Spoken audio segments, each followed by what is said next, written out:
Ebola को लेकर के क्या भारत में तैयारियां हैं, इस पर बात करने के लिए हमारे साथ मौजूद है DG ICMR doctor VM Katoch.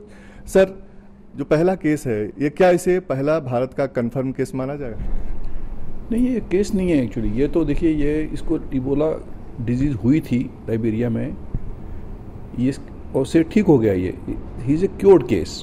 तो ये पहला केस नहीं है, ये हील्ड के क्योर्ड इंडिविजुअल है जिसके सीवन में अभी वायरस विद्यमान है। नए मामले आने के बाद किस तरह की तैयारियां हैं, किस तरह से बचाव के पुख्ता इंतजाम किए गए हैं? कभी अगर ये बीमारी देश के किसी हिस्से में पहुंच भी गई किसी कारण से, कोशिश तो यह है कि नहीं पहुंचे, तो वहाँ पे उसकी डायग्नोसिस वहीं का वहीं आसपास ही हो जाएगा और आइसोलेशंस में उसको पेशेंट्स को भी ठीक से डील किया लिया जाएगा। डॉक्टर और नर्सिस उसके लिए ट्रेन होंगे ताकि किसी और को संक्रमण नहीं हो। तो वो उस दिशा में काफ़ी हद तक बढ़ गए हैं काफ़ी। इबोला वायरस को अगर सामान्य भाषा में आम पब्लिक कैसे समझे, कैसे वो संक्रमित होता है, क्या सिम्टम होते हैं, ये थोड़ा सा देखिए। इबोला वायरस के सिम्टम बहुत सी बीमारियों से मिल जाते हैं, तो हर किसी को देखते हुए लगे कि मेरे को बुखार चढ़ गया, मेरे को ये हो गया, मेरे को तो हर किसी को इबोला हो गया, ऐसा तो नहीं है।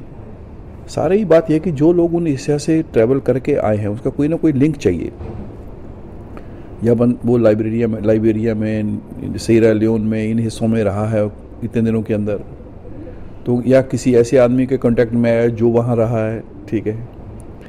अच्छा, उसके बाद फिर अगर सिम्टम इसके आते हैं जो हाई ग्रेड फीवर हैं, दूसरे सिम्टम्स हैं जिसमें ब्लीडिंग है, दूसरे प्रॉब्लम्स हैं, तब डॉक्टर सस्पेक्ट कर लेगा। क्या आप देश की जनता को ये आश्वासन दिला सकते हैं कि इबोला से बिल्कुल घबराने की जरूरत नहीं है और पूरी तरीके से हम सक्षम हैं उससे निपटने में? मेरे हिसाब से तो हमें ये तो बगैर किसी झिझक के हम बोल सकते हैं कि देश इसको संभालने के लिए पूरा सक्षम है, लेकिन उसके लिए देश सबसे सहयोग की, अलर्टनेस की कामना करता है, क्योंकि अलर्ट चाहे वो हेल्थ प्रोफेशनल्स हों, हेल्थ अलर्ट पब्लिक हो, वो ही सबसे मजबूत स्तंभ है एक्चुअली। वो पहले बताएंगे तो अपने को भी, अपने आसपास के लोगों को भी बचाएंगे और स्प्रेड को रोका जा सकता है। हम और भी बड़ी हाईली इन्फेक्शियस डिजीज़ को रोकने में इस कंट्री ने कामयाबी हासिल की है और अब हम अलर्ट हैं, तो मेरे हिसाब से तो हमें तो कोई खतरे की बात नहीं लगती है कुछ भी। थैंक यू सर से बात करने के लिए। तो ये थे DG ICMR doctor VM Katoch, जिन्होंने कहा कि इबोला से निपटने के लिए तमाम रणनीति बनाई गई है, तमाम व्यवस्था किया गया है और पूरी तरीके से भारत सक्षम है इस बीमारी से निपटने में। कैमरामैन एमजी सुरेंद्र के साथ नितेंद्र सिंह, डीडी न्यूज, दिल्ली।